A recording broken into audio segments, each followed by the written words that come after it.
Surendranagar 80 foot road ઉપર પાણીની સમસ્યાને લઈને લોકો રોડ ઉપર ઉતરી આવ્યા।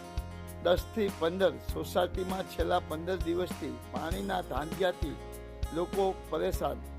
ઉપવાસના સર્કલ પાસે મહિલાઓ સાથે રહીશો ઉમટી પડતા પોલીસ દોડી ગઈ।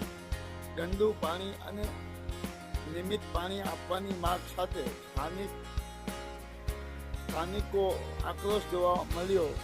મહાનગરપાલિકામાં રજૂઆત કરવા છતાં પ્રશ્ન હલ ન થતા રહીશોએ રોષ વ્યક્ત કર્યો। મહાનગરપાલિકાના એન્જિનિયર ઘટના સ્થળે દોડી આવી ટૂંક સમયમાં પાણી આવશે તેવી ધારણા આપતા મામલો શાંત પડ્યો હતો। માયાજાર ન્યૂઝ ચેનલ જયેશ